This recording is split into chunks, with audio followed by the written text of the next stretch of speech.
عليكم ورحمة الله وبركاته. الحمد لله نحمده ونستعينه ونستغفره ونؤمن به ونتوكل عليه ونعوذ بالله من شرور أنفسنا ومن سيئات أعمالنا من يهده الله فلا مضل له ومن يضلله فلا هادي له وأشهد أن لا إله إلا الله وحده لا شريك له وأشهد أن سيدنا ومولانا محمدا عبده ورسوله صلى الله عليه وعلى آله وصحبه وبارك وسلم تسليما كثيرا. يقول الله سبحانه وتعالى بعد أعوذ بالله من الشيطان الرجيم من جاهد فإنما يجاهد لنفسه والله غني عن العالمين. Hadirin yang dimuliakan Allah Subhanahu wa taala. Umat ini wujudnya adalah karena pengorbanan. Jadi pengorbanan itu adalah sifat semula jadi pada umat ini. Umat ini lengket dengan pengorbanan. Dan umat ini didoakan oleh Nabi Ibrahim. Setelah Nabi Ibrahim menyempurnakan pengorbanan.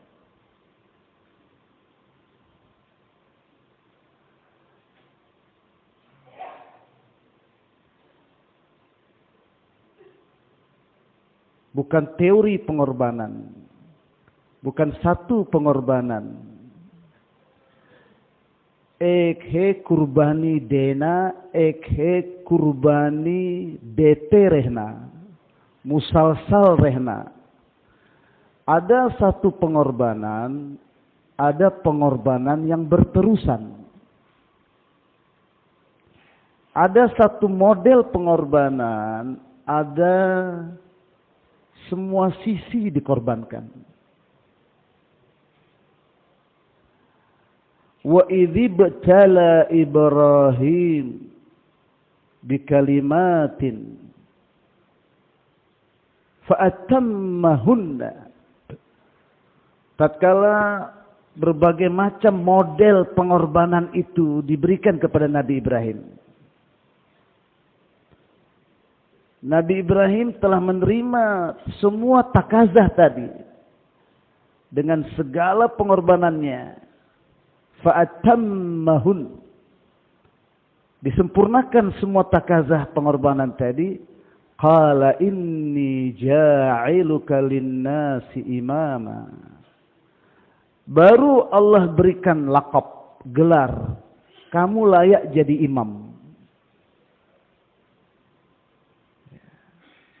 kepada semua manusia.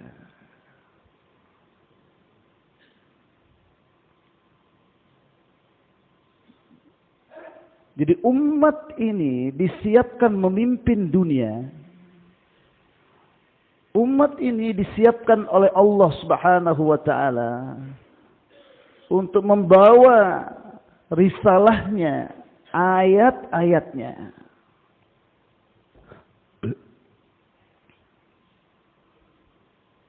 Itu dimulai dari pengorbanan keluarga Nabi Ibrahim. Oleh itu, millah Ibrahim, Nabi kita disuruh mengikutinya. Apa beda millah dengan din? Millah ini adalah perjuangan untuk membawa din dalam kehidupan umat. Maka millah Ibrahim, dua asasnya, tauhid dan kurbani, tadhiyah. Tauhid dan tadhiyah.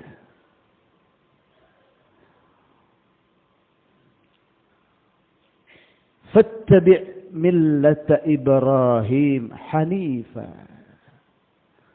Ikut millahnya Ibrahim ini yang suci.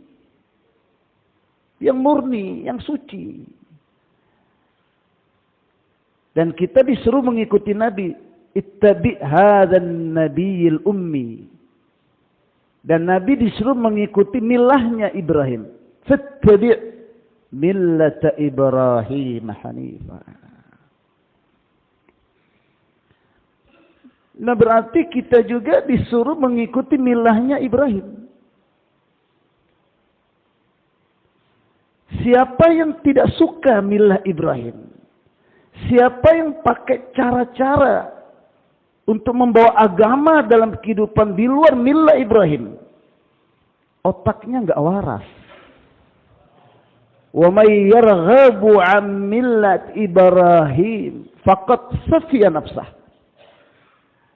Mereka yang tidak suka dengan program, dengan pengorbanan untuk mewujudkan agama dan dimulai dengan tauhid, bagaimana hati kosong daripada selain Allah.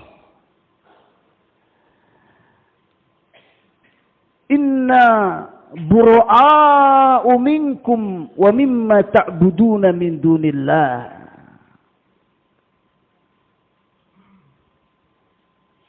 Kami berlepas diri dari kalian. Dan apapun yang kalian sandarkan urusan kalian kepada selain Allah. Berlepas diri. Hati kosong daripada harapan-harapan kepada selain Allah.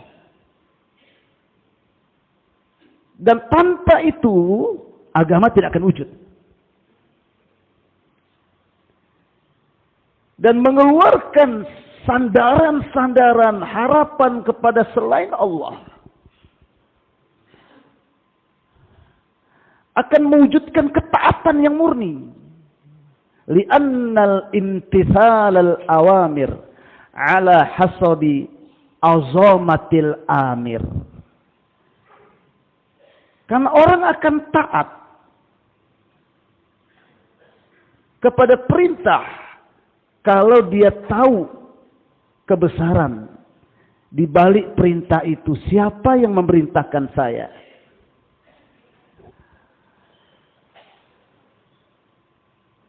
Allah Subhanahu wa ta'ala menjadikan kehidupan keluarga Nabi Ibrahim pelajaran yang berharga untuk umat ini, agar risalah ini terus sampai hari kiamat. Manusia terdiri dari dua unsur, jasmani dan ruhani. Allah Rabbul Jasad dan Allah juga Rabbul Ruh.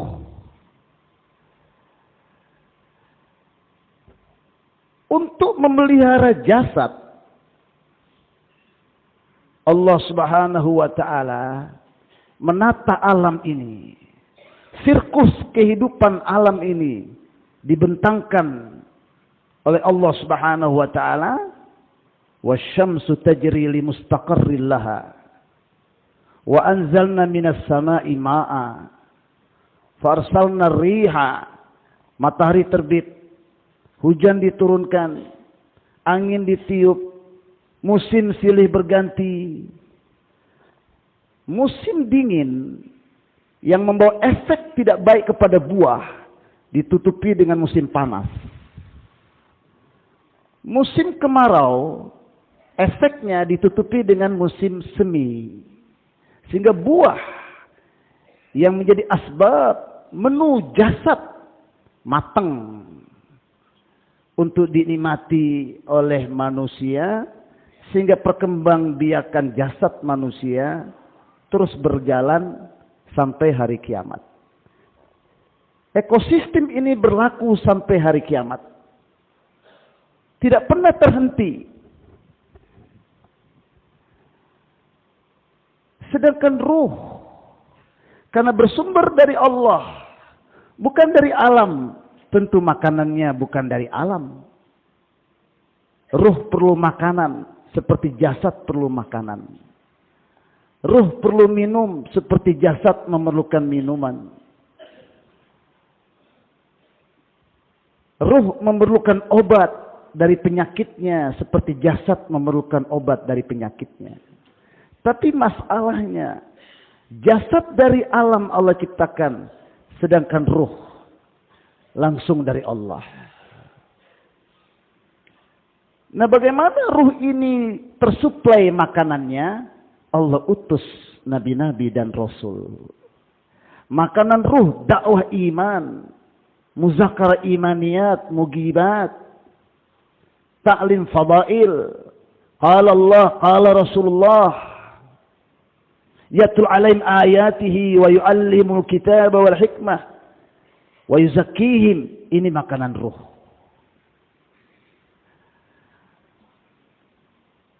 Wa kadzalika arsalna rusulana tatra. Demikian kami utus nabi demi nabi.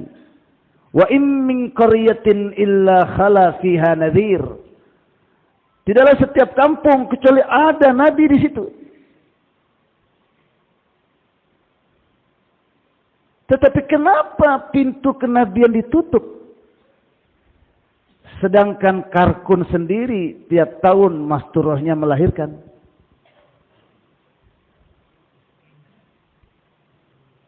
Kehidupan manusia tidak ditutup kecuali hari kiamat. Kenapa Nabi ditutup dengan diutusnya Nabi kita sebagai Nabi yang terakhir? Siapa yang bertanggung jawab mengirim, memasok, mendistribusi menu-menu ruhani untuk kekalnya nizam ruhani dalam kehidupan manusia yang merupakan asal maksud manusia diantar oleh Allah ke dunia ini? Siapa yang bertanggung jawab? Nabi sudah tidak ada.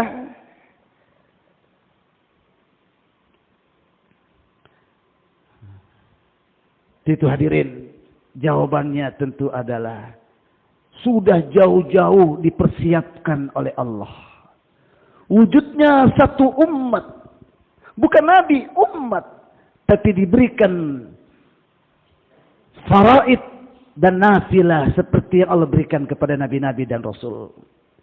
Ya Isa, inni ba'its min ba'dika ummah. Wahai Isa, aku mengutus. Seperti Allah berkata kepada Nabi Musa, wa anakhtartuka, saya pilih kamu jadi nabi untuk menyampaikan ayat-ayatku kepada Bani Israel. Demikianlah Allah pilih umat ini dengan kalimat mufradatnya, lafaznya berbeda, maknanya sama. Huwa jtabakum. Huwa jtabakum. Dia Allah memilih kamu untuk meneruskan kerja kenabian ini. Hamecuna huwahe, kita ini pilihan Allah.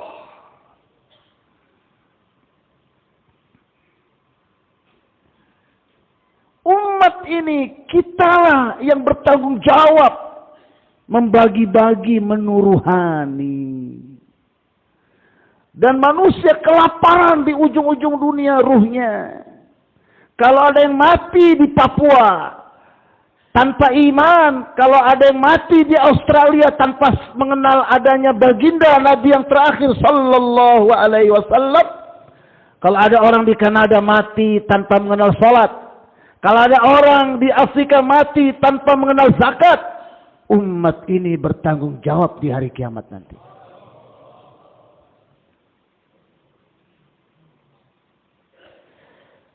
Untuk itu ayat menurut Mufti Zainal Abidin yang paling memberatkan Nabi adalah ayat ini.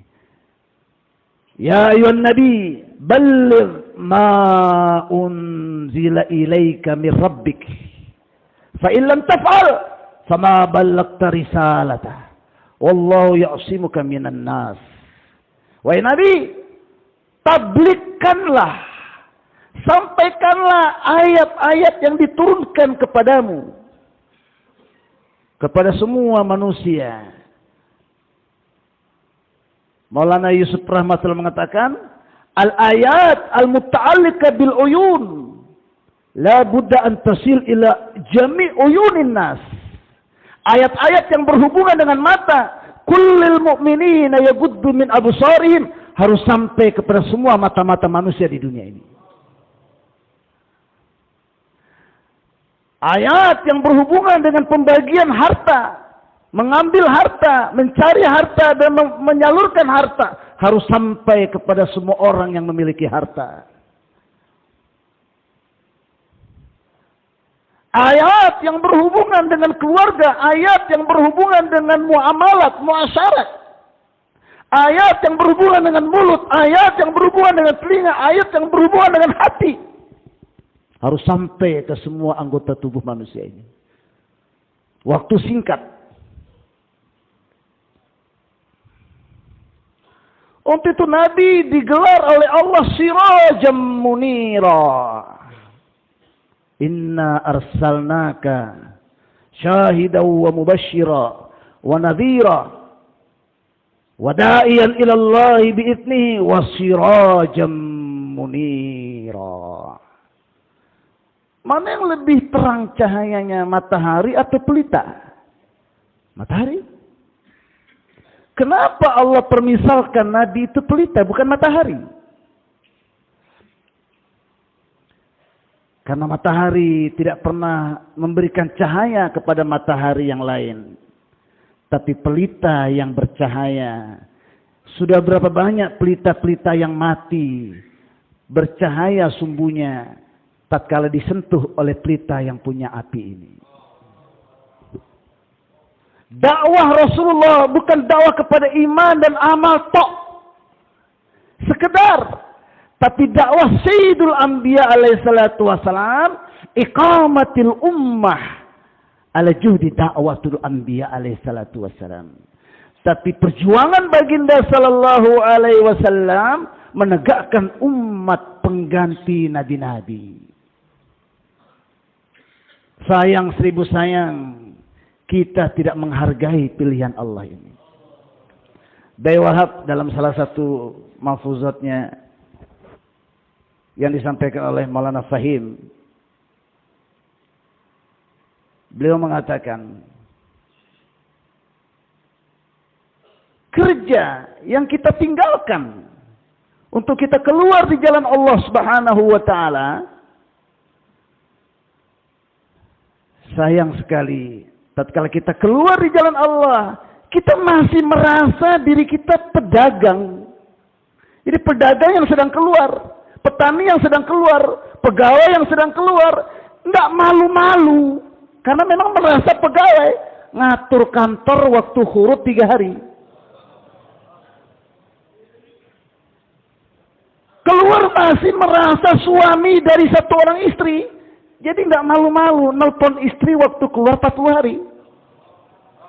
Kata Dai Wahab, itu namanya pengkhianat. Waktu nisab.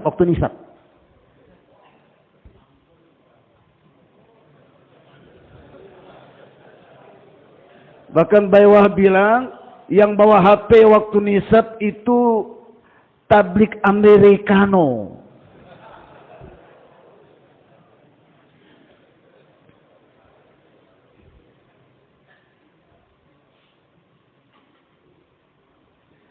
Hame itu cuna huai bagi umat Mose. Kita ini dari sekian banyak umat yang Allah wujudkan, kita ini pilihan. Inni ba'is min ba'dika ba'is. Allah memakai lafaz ba'is. Nah, kalau Maulana Jamsid itu dalam bayan-bayannya dia pakai syairnya. Bushra li hadhil ummah, bushra li hadhil ummah. Maafkan suara saya paralaku. Ba'ithuha Allah, bushra li hadhil ummah, ba'ithuha Allah. Alangkah bahagianya umat ini. Kenapa? Karena yang mengutus umat ini langsung Allah. Merasa enggak kita sekarang ini sebagai duta-duta besarnya Allah?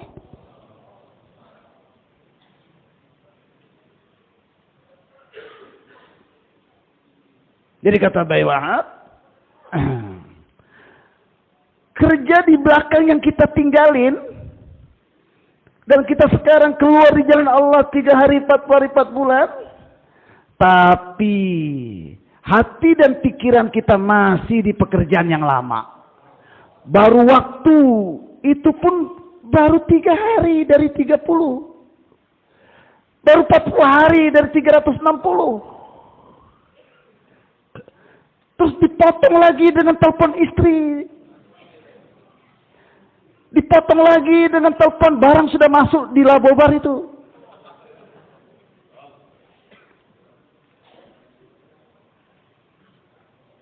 Padahal Hadraji rahmatullahi alaih mengatakan, tatkala kita menyadari bahwa kita adalah khalifah Allah, kita adalah khalifah Rasulullah, kita adalah khalifah kitabullah, kita adalah wakilnya Allah, kita adalah wakilnya Nabi di dunia ini, maka pada saat itu Allah mengatakan, inni ma'aka, saya beserta dengan kamu, dan semua malaikat nizamku yang gaib beserta dengan kamu, dan semua khazanahku beserta dengan kamu, ma'al mab'us kuwatul ba'is, beserta dengan utusan. Pengutus yang mengutus pun beserta dengan dia. Maka siapapun, kata Maulana Yusuf, yang memandang umat ini, yang telah merasa dirinya sebagai khalifah Allah, utusan Allah, siapapun yang memandang umat ini dengan pandangan cibiran, cabaran, dengan pandangan hinaan, dia harus langsung berhadapan dengan Allah.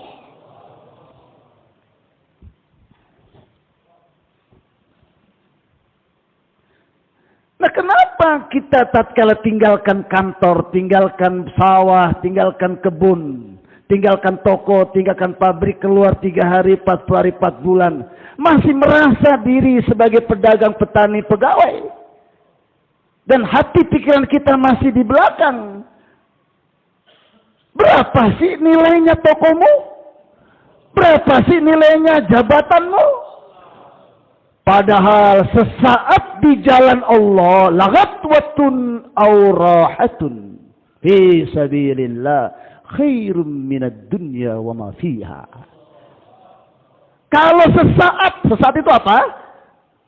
Pegang puting susu onta. Beberapa saat keluar, sebentar. Begitulah sebentar itu di jalan Allah, lebih baik dari dunia beserta isinya. Kata ulama pun, lebih baik daripada semua benda di dunia dan isinya, dan lebih baik daripada semua amalan yang ada di dunia ini. Nah, bagaimana dibandingkan dengan toko kamu yang cuman kecuping kacang-kacang tadi?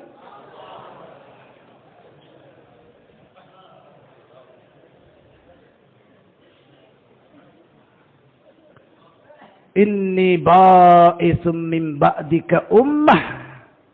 Akulah mengutus satu umat setelah kamu. Idza asabahum ma yuhibbu syakaru wa hamidu, wa idza asabahum ma yakrahu sabaru wa tasabu. La ilma wa la hilma. Mereka akan meneruskan kerja nabi-nabi. Ini mahdzuf. Dan dalam menunaikan tugas mereka, kalau dimudahkan, banyak dapat taskilan, hidup 5 amal, mudah ke IPB, mudah ke negeri jauh, dan sebagainya, misalnya, maka tidak pernah dia hubungkan kenikmatan dan kemudahan itu kepada kehebatan dirinya, tapi dia bersyukur kepada Allah. Sebagaimana Allah telah memilih kita, Allah jugalah yang menyempurnakan sifat-sifat dalam diri kita.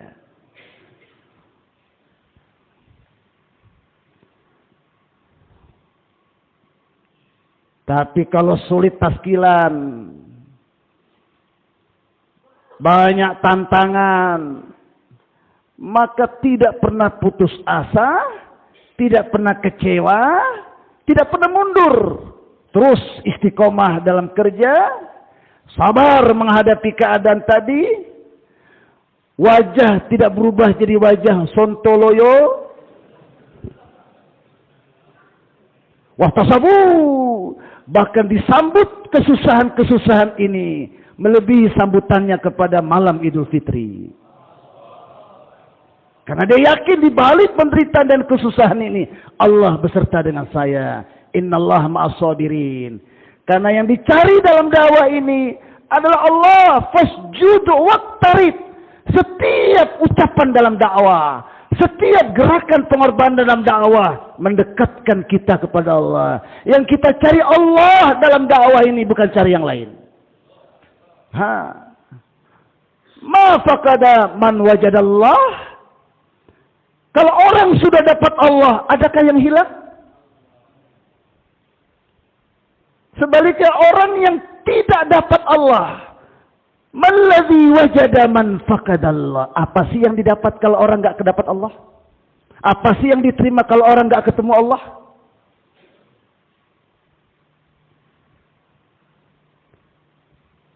Padahal umat itu tidak ada ilmunya dan tidak ada sifat daya tahan kesabarannya. Berarti menggambarkan hadis ini umat secara umum. Memang ayat mengatakan kelompok yang dipilih oleh Allah, ada satu kelompok yang soleh. Tapi dua kelompok adalah kelompok-kelompok yang umum, yang banyak berbuat dosa, dan yang kedua kadang berbuat dosa, kadang berbuat ketaatan. Ya. Di situ Allah katakan la ilma wala hilma. Nabi Isa heran, kaifa yakunu dzalika la ilma wala hilma? Bagaimana mungkin kerja nabi-nabi? Nabi itu dibentuk. Nabi langsung dibimbing oleh Allah. Baru diberangkatkan ke tengah-tengah umat. Ini umat dari selokan mana, dari mana tempat-tempat. Dipilih juga seperti nabi-nabi dipilih. Mana mungkin? Jos Allah menjawab pertanyaan Nabi Isa. Utihim, langsung. Saya yang kasih. Saya yang ajarkan ilmu pada mereka. Saya yang berikan ketahanan kepada mereka. Bahkan Allah langsung menisbahkan ilmu itu kepada dirinya. Utihim min ilmi wa hilmi. Akulah langsung memberikan ilmuku kepada mereka. Dan daya tahanku juga aku berikan kepada mereka. Hadirin yang dimuliakan Allah Subhanahu wa ta'ala. Untuk itu Allah persiapkan memang umat ini. Tatkala Rasulullah sallallahu alaihi wasallam dimi'rajkan, subhanalladzi asra bi'abdihi. Itu peristiwa setelah penderitaan yang Aisyah sendiri bertanya kepada Nabi, di mana penderitaan dalam dakwah yang kau dapat ya Rasulullah setelah Uhud? Kata Rasulullah, Taif. Jadi peristiwa Taif tidaklah fisik yang susah melebihi fisik yang terkena waktu Uhud. Walaupun darah keluar. Tapi hadirin, di Taif penderitaan ruh, penderitaan batin, penderitaan perasaan. Itu pun dikorbankan. Baru Allah angkat derajat. Jadi dai yang akan ditingkatkan oleh Allah. Dai yang bersusah-susah dalam dakwah ini. Jadi kalau kita mau cari enak dalam tabligh, mas, salah alamat, salah alamat.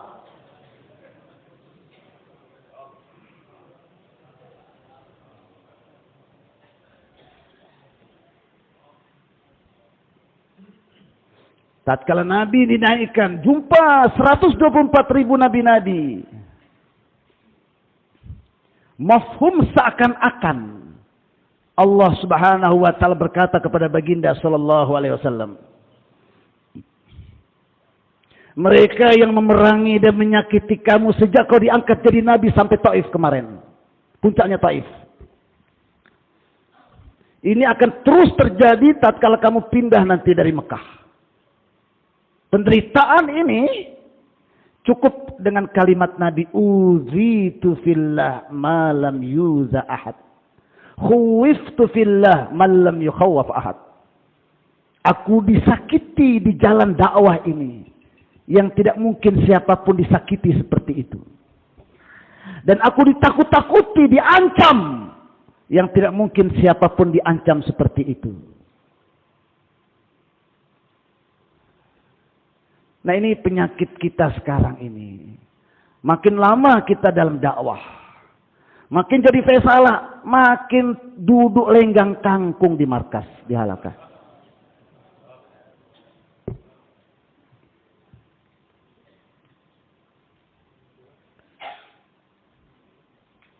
Dari sejak kau diutus jadi nabi sampai Taif ini. Dan akan terus berlangsung penderitaan ini. Jadi topik kehidupan nabi adalah penderitaan dan pengorbanan.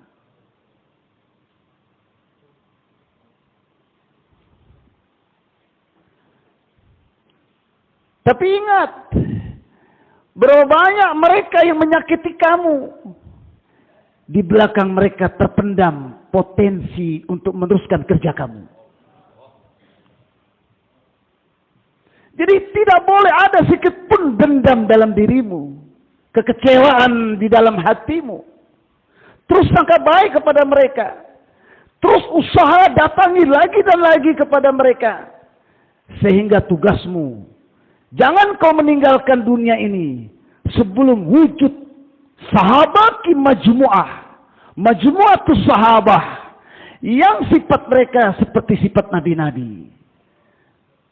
Jangan kau tinggalkan dunia ini sebelum wujud kumpulan bilangannya seperti nabi-nabi dan sifat mereka pun seperti nabi-nabi, sehingga agama ini, ayat ini dapat dibawa sampai hari kiamat. Ya, zimedari, tanggung jawab.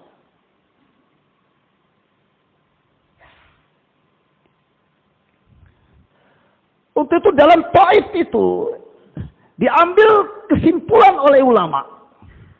Asbab hidayah adalah perjalanan dakwah Nabi di Taif. Ini pelajaran untuk dai sampai hari kiamat.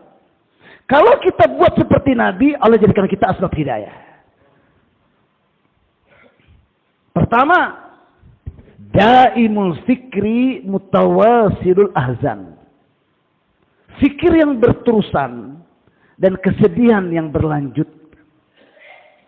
Ya. Kata Maulana Yusuf rahimahullah,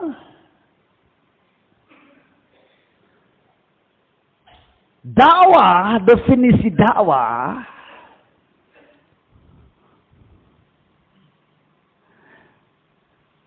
untuk dai ke dilone fikrone ela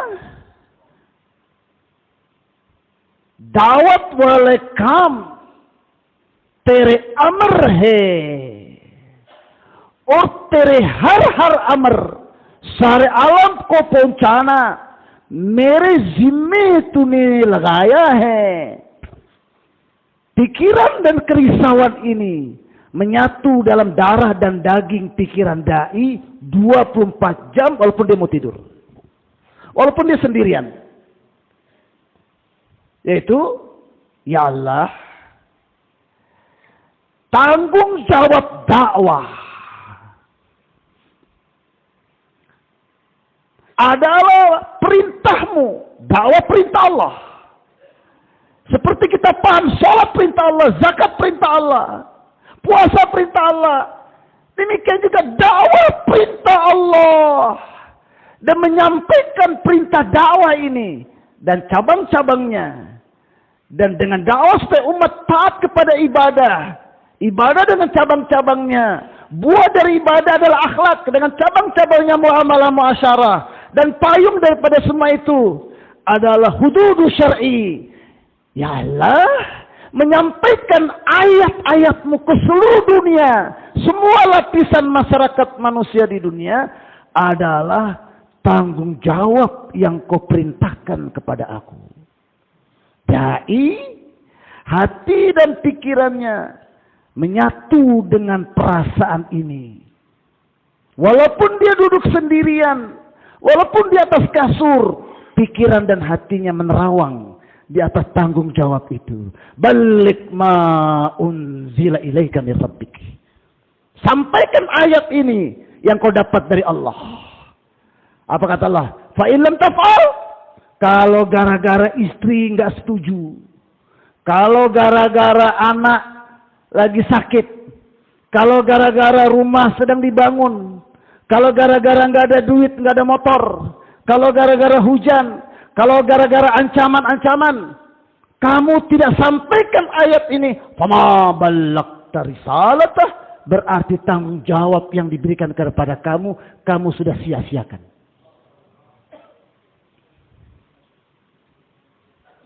Falanas'alanna alladhina ursila ilaihim walanas'alanna al-mursalin. Bukan umat saja yang ditanya. Sampai enggak Nabi kepada kamu? Alam ya'tikum nadir? Nabi pun ditanya, dan kita pun penerus kerja Nabi ditanya. Kita dakwah enggak? Kita bergerak enggak? Kita tashkili enggak? Kita usuli enggak?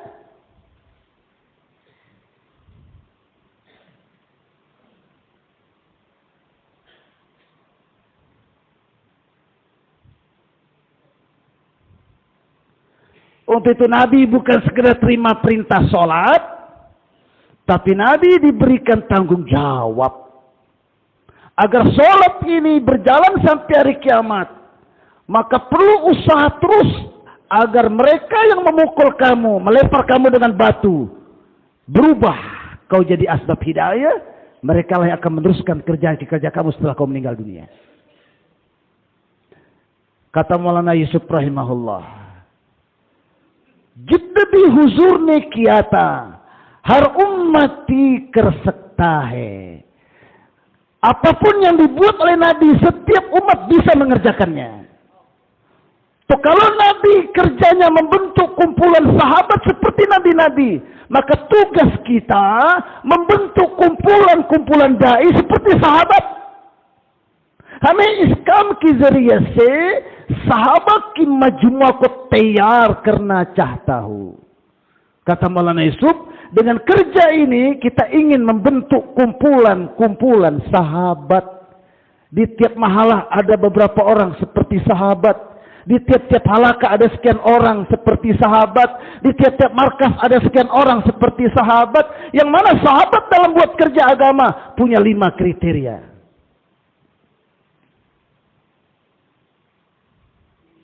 Satu, siap ditaskil kemana saja, kapan saja, dalam kondisi apa saja, dengan siapa saja, kemana saja.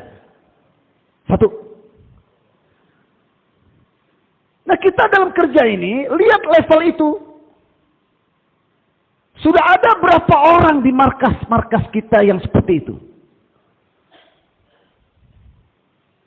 Tidak perlu banyak untuk menegakkan agama ini dan hancurnya kebatilan, tapi diperlukan majmu'ah, kumpulan. Oleh itu Maulana Yusuf mengatakan, hari setiap kita sibuk membentuk kumpulan seperti sahabat. Siapa yang siap membentuk kumpulan sahabat? Ya, jangan kedengaran besok buat partai baru lagi.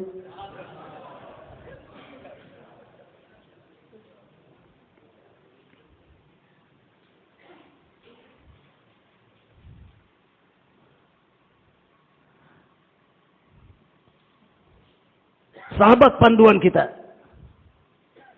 Olehnya itu tatkala ada sedikit perselisihan, kesempatan syaitan menjadikan perselisihan yang kecil jadi besar.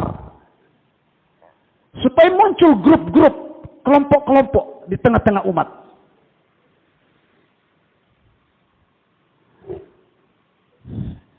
Disulut peperangan-peperangan mereka pada masa jahiliyah. Sehingga ada yang mulai memanggil, ya ayyuhal muhajirin, yang sana ya ayyuhal ansor. Setelah itu ambil nama suku-suku mereka. Maka berita ini dibawa ke markas. Sampaikan kepada Rasulullah sallallahu alaihi wasallam. Maka lantas Rasulullah tinggalkan markas. Langsung terjun ke medan. Allah Subhanahu wa ta'ala turunkan ayat. Ya ayyuhalladzina amanu taqullaha haqqa tuqatih wa la tamutunna illa wa antum muslimun. Dengan mudahnya imam baca ayat ini di mimbar, Rasulullah dapat ayat ini di medan perjuangan. Jadi takwa itu jangan cuma di masjid. Di lapangan juga takwa. Takwa jangan hanya dalam ibadah, dalam muasyarah pun harus ada takwa. Wa'tasimu bihablillahi jami'a wa la tafarraqu. Berpegang teguhlah kamu dengan agama, jangan berpecah, jangan buat grup-grup. Wadhkuru ni'matallahi 'alaikum id kuntum a'da. Ingat, dulu kamu bermusuhan kan? Fa'allafa baina qulubikum. Allah satukan hati kamu. Fasbahtum bi ni'mati ikhwana, kamu jadi seperti saudara kan? Wa kuntum ala syafa hufratin minan nar fa'anqadhakum min. Dulu tatkala kamu dalam kekufuran seperti berada di jurang neraka, fa'anqadhakum minna. Dengan Islam Allah tarik kamu dari jurang neraka. Kamu dihadirkan di dekat surga. Setelah ayat itu Allah katakan, wal takum minkum ummatu yad'una ilal khair. Nah, ini perpecahan yang terjadi ini harus segera ditangani. Masalah di tengah-tengah umat jangan dibiarkan berlanjut. Cepat lapor. Masalah di mahala bawa ke halakah. Masalah di halakah nggak selesai cepat bawa ke markas. Masalah di markas nggak selesai cepat bawa ke provinsi.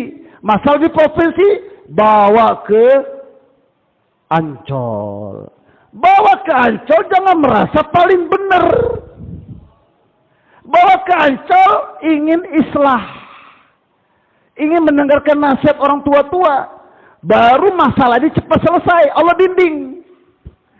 Ya.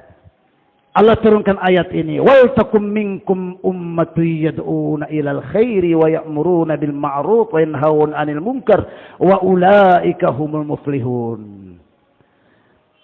Jadi umat yang secara umum diberikan tanggung jawab dakwah, harus ada orang yang korbannya banyak, seumur hidup di markas, separuh hidupnya di markas, menyambut takaza-takaza umat. Ini ada masalah, Rasulullah langsung datang. Harus ada orang di markas seperti itu. Ada masalah di Halaka, cepat datangi. Ada masalah di Papua, cepat didatangi Papua. Ada masalah di Sumatera, cepat ke Sumatera. Kalau ada dalam kerja dakwah kita ini orang yang tidak terikat dengan waktu, 4 bulan, 4 hari, 3 hari. Ini ada takaza di Sumatera, ada masalah. Siapa yang siap ke Sumatera? Saya baru pulang IPB.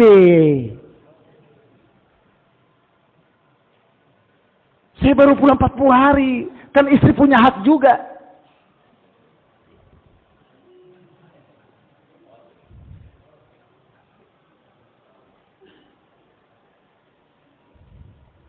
Jadi 4 bulan, 40 hari, 3 hari ini adalah diberikan kepada orang-orang yang masih cinta dunia. 4 bulan, 40 hari, 3 hari ini diberikan kepada orang-orang yang masih terikat dengan dunia. 4 bulan, 40 hari ini diberikan 3 hari kepada orang yang masih terkesan dengan materi dan kebendaan.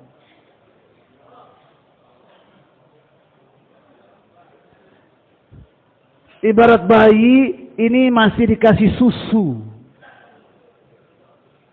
Masih belum punya gigi. Atau bahasa yang lebih tinggi dari bayi, ini nisabnya cewek-cewek perempuan. Allah bilang sahabat laki-laki bukan perempuan. Rijalun sadaqu ma'ahadullah. Laki-laki yang tidak pernah merubah janjinya. Dia benarkan kalau janji. Tapi kalau insya Allah di lapangan nggak keluar juga, itu perempuan punya ucapan itu.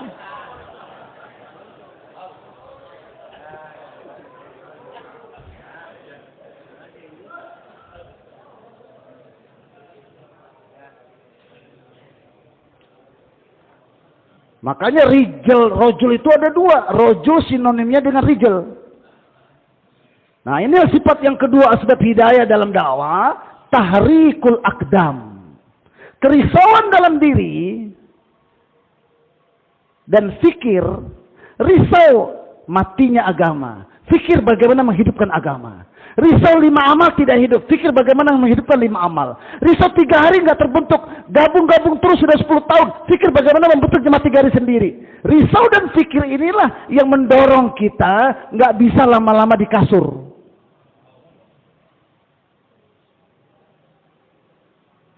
Tahrikul akdam. Menggerakkan kaki terus keliling.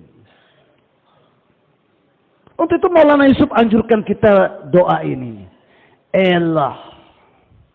Wucis jiski zariya se huzur os sahaba ko huzur sallallahu alaihi wasallam sahaba radhiyallahu anhu ko apni jagah pe nahi terte apni jagah ko छोड़कर umat ke pas mare-mare tirta hai.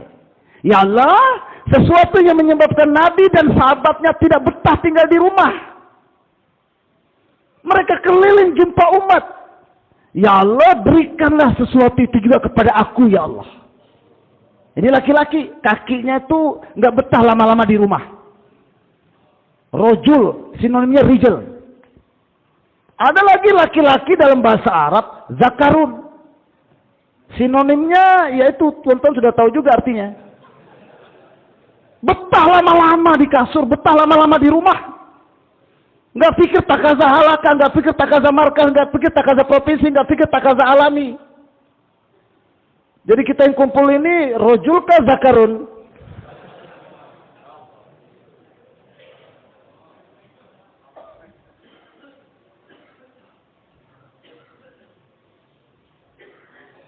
Sifat yang kedua sahabat dalam kuat kerja agama, harnafa ko korban karna. Mereka siap mengorbankan segala keuntungan pribadi dan dunia mereka. Yang ketiga, mereka menahan segala penderitaan. Yang keempat, mereka meletakkan diri dan harta dalam musyawarah. Dan yang kelima, tidak ada yang mereka inginkan kecuali hanya ridhonya Allah. Nah, setiap kita hendaknya menaikkan dirinya, level pengorbanannya, dan bawa rekan-rekan kita sampai kepada level sahabat. Bagaimana caranya? Caranya hadirin, agar hamara sati wahaponsna cahtahe. Kalau pekerja-pekerja agama kita pengen sampai kepada level sahabat, pengen gak? Ada pengen gak sampai kepada level sahabat? Enggak perlu angkat tangan, bosan saya dengan angkat tangan. Keputusan hati, nggak cukup angkat tangan. Kan saya tidak minta angkat tangan. Kalau teman-teman kita ingin sampai kepada level sahabat, bukan diminta angkat tangan nih. Dengarkan selanjutnya kalimat Maulana Yusuf. Sabko bulker, Allah ko maksud benau. Lupakan yang lainnya, hanya jadikan Allah maksud hidup kita.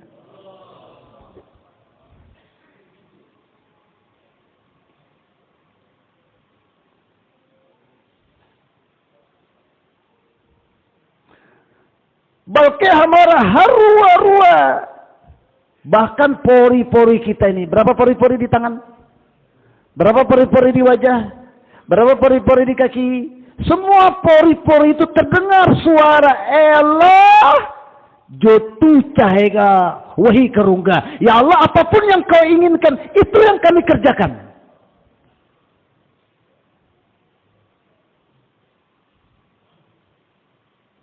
Hadirin yang dimuliakan Allah Subhanahu wa taala. Sudah masa berlalu lama. Umat berada dalam penderitaan dan kesusahan. Di sana gempa, di sana banjir, di sana tsunami, di sana harga barang naik, di sana pemimpin-pemimpin yang tidak adil, di sana istri yang tidak taat, bahkan ada istilah Yang sini susah gara-gara nggak punya anak. Yang di sini susah gara-gara ada anak. Yang di sini susah gara-gara nggak punya pekerjaan. Yang di situ susah gara-gara pekerjaan. Yang di sini susah gara-gara lama berjomblo. Yang di sini juga susah. Kenapa ente susah?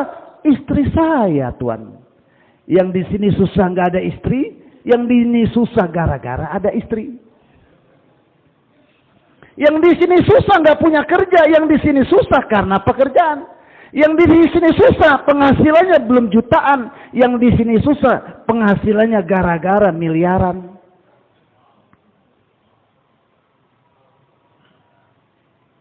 Hadirin, kenapa umat menderita?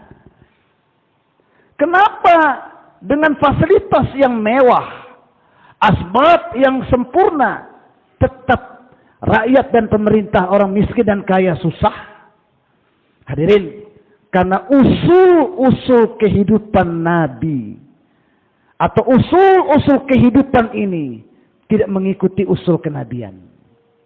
Falyahdharil ladzina yukhalifuna an amrihi an tusibatun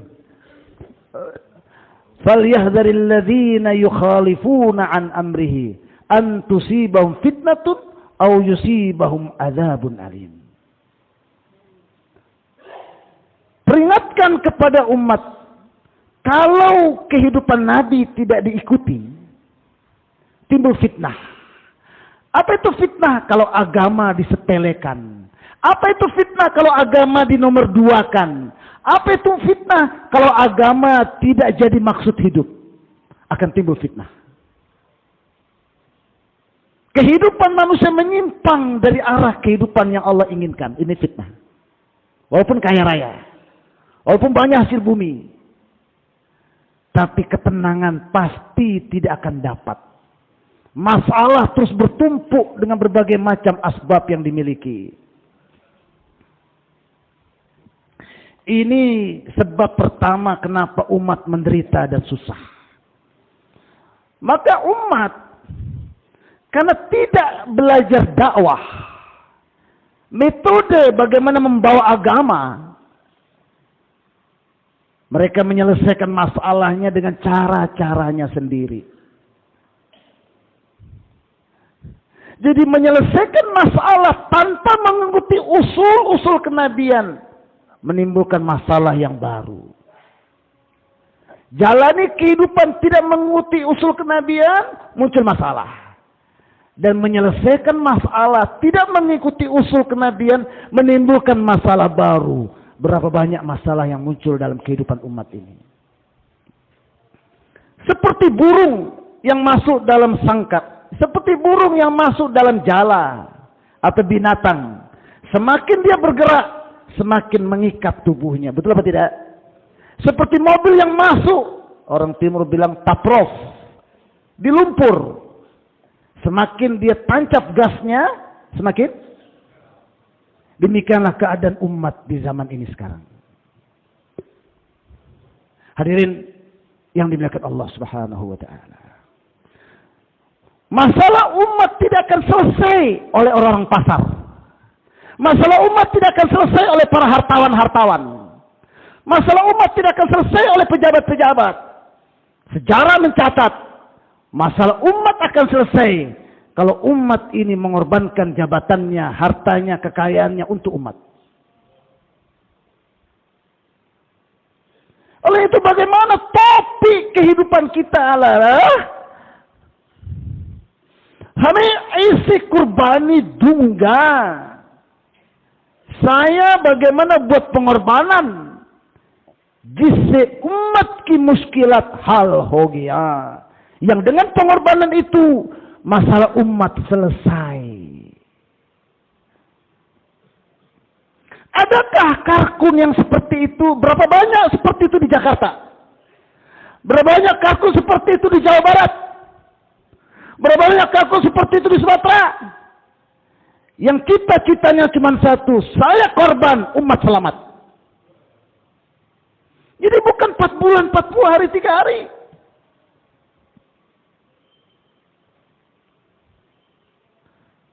Hadirin Maulana Yusuf rahmatullah alaih. Setiap minggu biasanya pulang ke rumah berdampingan dengan markas. Istrinya menyiapkan kamar dihiasi karena mau kedatangan suaminya. 1 minggu lewat tidak datang. Minggu kedua tidak datang. Minggu ketiga 1 bulan lewat, 2 bulan lewat, 4, 6 bulan lewat, nggak datang-datang. Mertua beliau Maulana Zakaria rahmatullah alaih bertanya, ini kelihatan mau ada tamu spesial ini. Iya, biasanya Maulana Yusuf datang. Tapi setelah 4 bulan tidak datang-datang. Maka ditanya, kamu tahan sekian lama tidak datang suamimu? Kata istrinya, saya sudah bilang sama beliau, jangan terlalu risaukan kami. Kalau nggak ketemu di dunia, semoga ketemu di surga. Sudah nggak Karkun di Jakarta ngomong seperti itu sama istrinya? Kalau sudah malah markas penuh. Nah itu Palu yang katanya 5.000 datang cuma tinggal 50. Kalau ini prinsip ada penuh malah markas itikaf.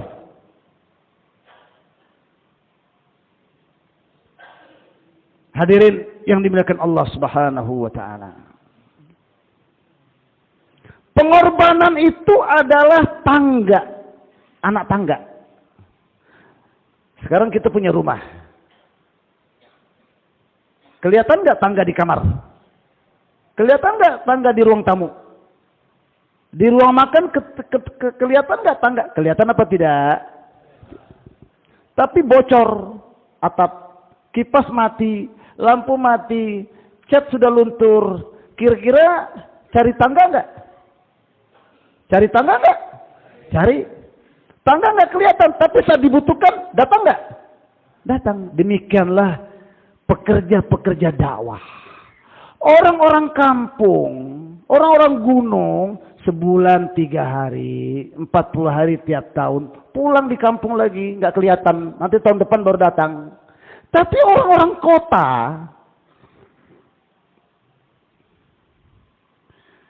itu jangan terikat 4 bulan, 40 hari, 3 hari. Kapan dipanggil markas? Labbaik. Kapan dipanggil markas? Labbaik. Jangan hitung pengorbanan yang lalu, hitung apa yang belum saya korbankan.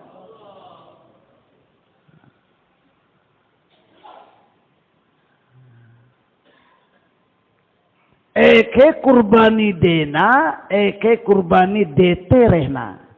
Ada satu sisi buat pengorbanan, ada sisi yang lain, pengorbanan yang berterusan. Manakala Nabi Ibrahim disuruh tinggalkan Palestina, dia tinggalkan. Tinggalkan orang tua, dia tinggalkan. Tinggalkan kampung, dia tinggalkan. Hanya suruh bawa istri dan anaknya. Istri yang pertama suruh tinggal, dia tinggalkan. Tapi nggak dikasih tahu kemana perginya. Tiba-tiba kelihatan padang pasir. Taruh anak istrimu di situ. Sekarang pengorbanan yang berikutnya, anak bayi itu kau tinggalkan juga. Dan pengorbanannya hanya punya korma beberapa butir dengan air sedikit.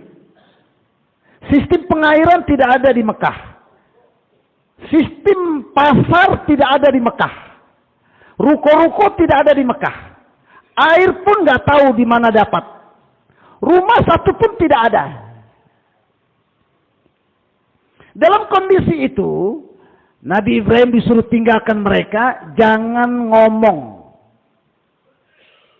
Ini level pengorbanan berikutnya. Taat. Nabi Ibrahim pergi, man amaraka bihada. Siapa yang perintahkan? Diam. Diam, gak boleh ngomong kok. Bilang Allah. Karena kunjus masih banyak ya.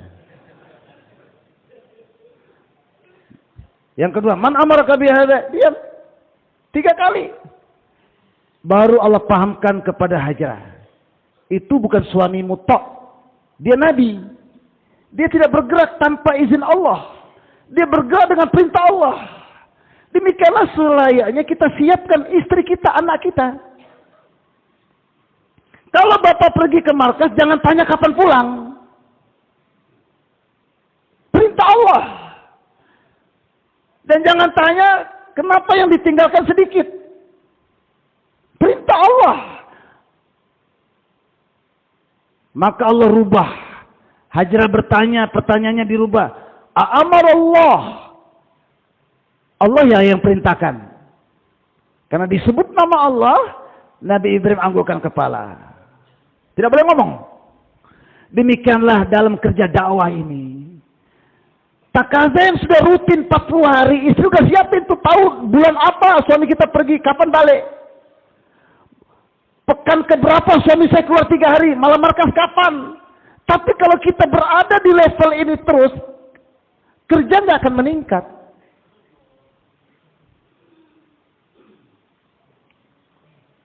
Pernah jemaah mewat selesai 40 hari.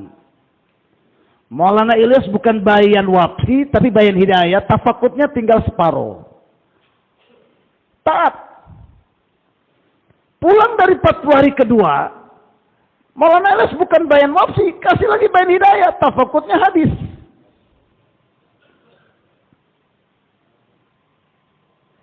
Taat saja, nggak punya duit, berangkat jalan kaki.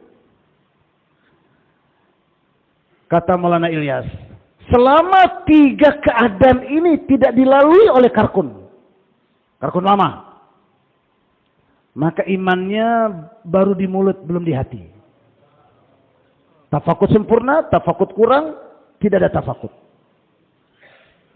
Tapi yang tafakut kurang dan tidak ada tafakut, nggak boleh ngadu sama makhluk. Nggak boleh wajah berubah jadi wajah yatim piatu minta dikasihani.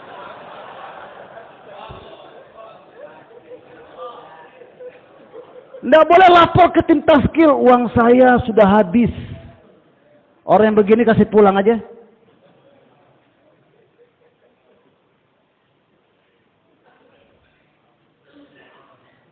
Jemaah berangkat. Di tengah jalan ada anak rusa. Ikuti mereka. Masuk di kampung. Diikuti anak kepala suku. Kalau di timur Papua bilang kepala suku. Apa? Hah? Kepala suku lah ya. Anak itu setelah tahu rombongan masuk masjid, dia balik. Kemudian datang sama bapaknya. Juragan. Bapak-bapak yang mulia, anak saya ini jatuh cinta sama anak rusa yang Tuhan punya. Berapa harganya, kami mau beli? Jemaah bilang, itu bukan rusa kami. Ambil aja kalau mau, itu bukan punya kami. Oh, nggak mungkin. Kalau bukan punya Tuhan, kenapa dia duduk setia di situ?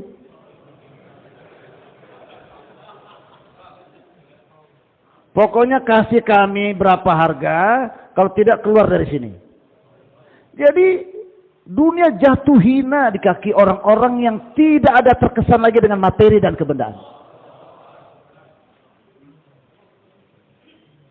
Orang-orang yang begini, doanya itu didengar oleh Allah. Jadi tuan-tuan yang mulia, dalam kerja ini kita perlu menguatkan ruh kita. Dengan kekuatan ruh, amal kita kuat. Dengan kuatnya amal, doa-doa kita kuat. Doa-doa kita kuat, akhlak kita jadi baik. Nggak mungkin orang bisa baik akhlaknya kalau doanya nggak kuat. Karena dengan kekuatan doa ngambil dari Allah, nggak pernah ngambil dari makhluk. Orang yang sudah bisa ngambil dari Allah, mudah berbagi kepada makhluk. Sifatnya selalu memberi manfaat kepada makhluk. Dan tidak ada keinginan sedikit pun menyakiti makhluk. Ini tertib. Akhirnya hadirin 40 hari selesai. Karena Allah tundukkan dengan kudratnya dunia di bawah kaki mereka. Nah hadirin jemaah sekalian yang dimuliakan Allah Subhanahu wa ta'ala. Pengorbanan Nabi Ibrahim ini, Nabi Ibrahim sampai di ujung kampung berdoa. Saya terjemahkan bahasanya Maulana Yusuf dalam bayan beliau. Ya Allah. Kalau Arabnya kan Allahumma inna askantu min dzurriyyati biwadin ghairi dzar'in inda baitikal muharram rabbana liqimus shalah. Sekarang ini terjemahan kasar. Ya Allah, saya ingin wujudnya umat keturunan saya yang meneruskan kerja ini. Sebagai seorang nabi, kerja harus berlanjut sampai hari kiamat. Saya ingin keturunan saya. Tetapi kalau masih tinggal di Palestina, di tengah-tengah kerajaan, fasilitas sempurna, mau air ada dispenser, gitu? Mau buah-buah ada kulkas. Kehidupan yang seperti ini membuat umat ini manja.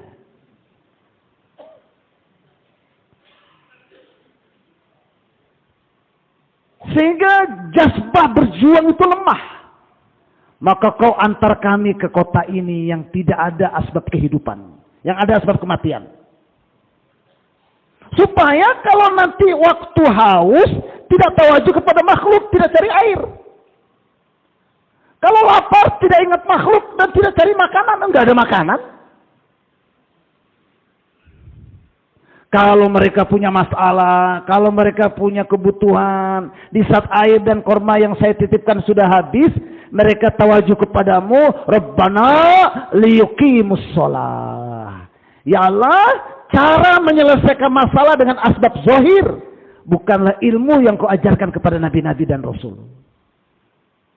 Dan bukan siratul mustaqim, jalan yang kau ridhoi. Tapi jalan yang kau ridhoi adalah menyelesaikan masalah dengan sholat, menyelesaikan masalah dengan amal, memenuhi kebutuhan dengan amal. Itulah Maulana Yusuf mengatakan siratul mustaqim, penyelesaian masalah dengan amal. Beliau mengatakan hidayah adalah harcis jumal se nazar a rahi hai, abhi amal se nazar a rahi hai. Segala sesuatu yang beres dengan duit, kalau sudah dapat hidayah, paham betul bahwa sesuatu selesai di tangan Allah lewat amal, bukan lewat duit. Itu hidayah. Ya Allah, saya tinggalkan anak istri saya di tengah-tengah rumahmu, di samping rumahmu, tidak ada air, tidak ada apa-apa asbab. Apa maksudnya kau antar kami ke sini, kemudian kau perintahkan saya pergi dakwah? Maksudnya supaya anak dan istri saya ini satu fikir dengan saya, satu jazbah dengan saya, satu yakin dengan saya, satu cara dengan saya dalam menjalankan kehidupan, mengutamakan amal, mendahulukan amal, menguatkan amal, dan istiqomah dalam amal ini tidak pernah dikurangi, dan amal itulah yang dijadikan wasilah berdoa kepada Allah untuk menyelesaikan masalah. Rabbana liyuqimus shalah.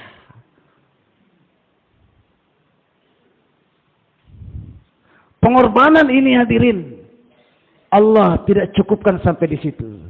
Nabi Ibrahim pulang. Berita perintah dari Allah, pulang silakan, tapi jangan turun dari onta, dari kendaraan. Lihat istri, lihat anak, lihat rumah, tapi tidak boleh turun. Rumah ada, istri anak sehat, tanpa adanya kita. Yakin ini yang dibina dalam pengorbanan keluarga Nabi Ibrahim untuk kita. Selanjutnya hadirin, istrinya bilang, kalau gitu izinkan saya usap-usap kaki kakanda. Silakan. Tapi tidak boleh turun. Tidak boleh masuk di rumah. Nah, itu. Jadi pelajaran kita dididik keluar di jalan Allah. Jangan pulang-pulang ke rumah sebelum waktunya. Ya. Tahapan berikutnya, boleh pulang ke rumah, turun dari kendaraan, tapi nggak boleh masuk ke rumah. Turun dari kendaraan, tidak boleh masuk ke rumah. Nabi Ibrahim taat. Wa idibtala Ibrahimu bikalimatin fa'atammahunna. Nabi Ibrahim diuji untuk menjadi pemimpin. Ujian ini datang, tapi Nabi Ibrahim sempurnakan ujian itu dengan sempurna, baru layak jadi pemimpin. Nah, kita-kita inilah akan diberikan kepemimpinan membawa umat ini. Kita akan diberikan kembali oleh Allah dunia ini supaya kita memimpinnya dengan agama, dengan syarat kita sempurnakan pengorbanan kita. Baik, yang kali ketiga, waktu ditanya, gimana suamimu berburu? Gimana kehidupan kalian berdua? Susah. Salam sama suamimu, kalau pulang kasih tahu ganti jendelanya. Pulang, ada tamu nggak? Ada. Pesannya apa? Paham dia itu bapak saya yang datang. Pesannya apa? Ganti daun jendela. Itu bapakku suruh aku ceraikan kamu. Ini zaman itu, syariatnya. Tapi hikmahnya apa? Sulit dakwah berkembang kalau istri dai masih cinta dunia. Sulit dakwah kita berkembang kalau istri dai nggak pernah puas dengan sedikit rezeki yang didapati dari suaminya. Maka kita bina istri kita dalam kerja masturoh supaya hidup sederhana, tidak fashion, tidak mubazir. Baik. Perintah yang ketiga, boleh pulang, turun dari kendaraan, masuk ke rumah, tapi masuk ke rumah sembelih anakmu. Coba lihat.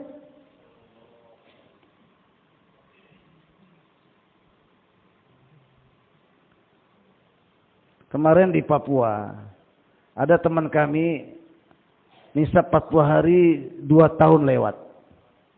Sejak pandemi.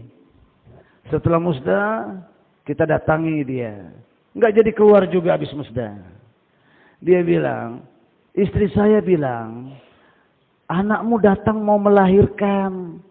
Kalau kamu pergi, siapa yang ngurus obat-obatnya? Yang kedua, anakmu mau pindah rumah. Nanti yang angkat-angkat barang siapa? Jadi memang tuntutan anak ini terkadang menghambat umat ini menunaikan tanggung jawabnya sebagai umat akhir zaman. Makanya Nabi Ibrahim jadi model sembelih itu anak. Jadi kalau kita disuruh milih menyembelih anak dengan menyembelih keinginan anak, mana yang kita pilih? Yang bilang memilih menyembelih keinginan anak angkat tangan. Lambat-lambat tangannya. Ulangi. Yang bilang memilih menyembelih anak angkat tangan. Didengar dulu apa yang ditanya. Jangan jos. Yang bilang memilih menyembelih keinginan anak kalau bertentangan dengan keinginan Allah. Bahasa sederhana pendidikan ini.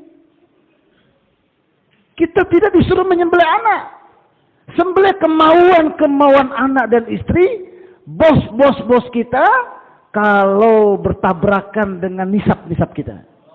Dengan takaza agama kita ini. Ya. Hadirin yang dimuliakan Allah Subhanahu wa taala. Pengorbanan seperti itulah hadirin yang dikehendaki. Bagaimana Allah balas? Allahu Akbar. Masalah makan dan minum selesai dengan kudratullah. Allah Subhanahu wa taala perintahkan Jibril keluarkan air dari Ismail bawah kakinya. Padahal yang cari air siapa? Hajar. Lari ke Safa ada air, ternyata enggak ada. Lari ke Marwah kira ada air, ternyata enggak ada. Allah keluarkan air dari orang yang tidak cari air. Jadi duit dari mana? Duit dari mana? Dari Allah, bukan dari toko, bukan dari kantor. Ini tauhid. Kamane se mal nahi milta. Uang bukan datang dari pekerjaan. Mal Allah deta hai. Harta Allah yang kasih. Kamane mal dene me Allah ka muhtad hai. Pekerjaan itu memberikan duit bergantung kepada Allah. और Allah mal dene me koi bhi kamana muhtad nahi hai. Allah tidak sedikit pun bergantung kepada pekerjaan untuk kasih kita duit. Terkadang dengan pekerjaan Allah kasih kita duit. Terkadang tanpa kerja Allah kasih kita duit. Terkadang Allah kasih kerja tapi nggak dikasih duit. Terkadang pekerjaan Allah ambil tapi dikasih duit. La ilaha illallah.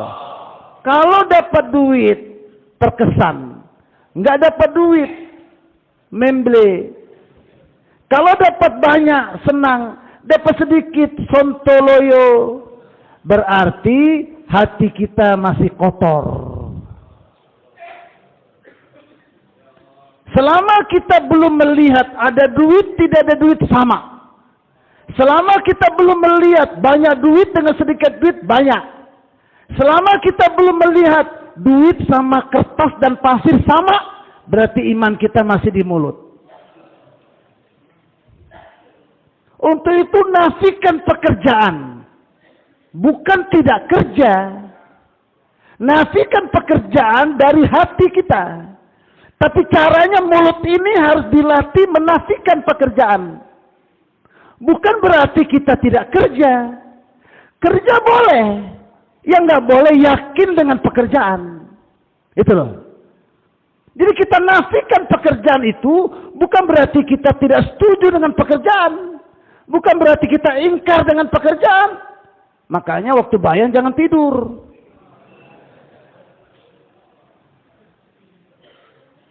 Maulana jangan nafikan pekerjaan. Kita kan masih butuh pekerjaan. Yang kita nafikan keyakinan kepada pekerjaan.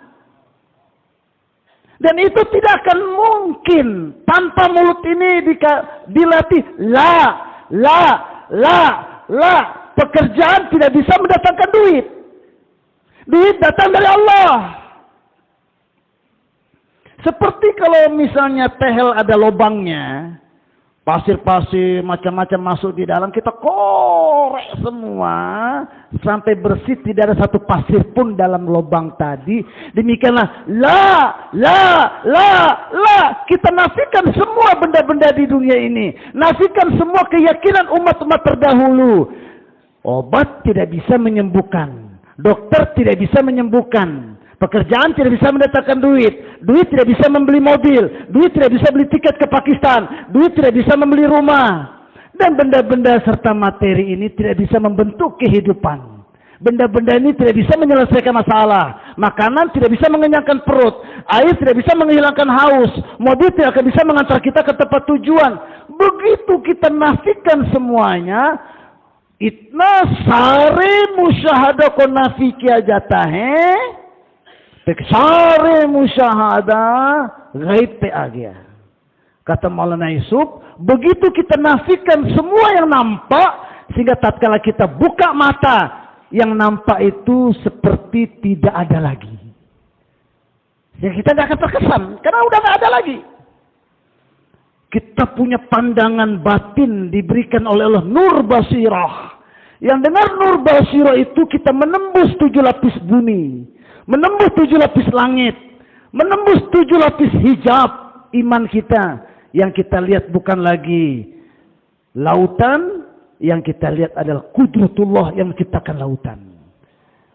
Dan kita tidak lagi terkesan dengan bulan purnama. Chan ko dekar chan me gume nahi hai. Chan ko dekar chan ke banane wala me gume hai. Melihat bulan purnama tidak akan terpesona dengan bulan purnama, tapi melihat bulan purnama langsung terpesona dengan pencipta bulan purnama. Imam Ghazali mengatakan melihat dunia ini dengan 3 iktibar.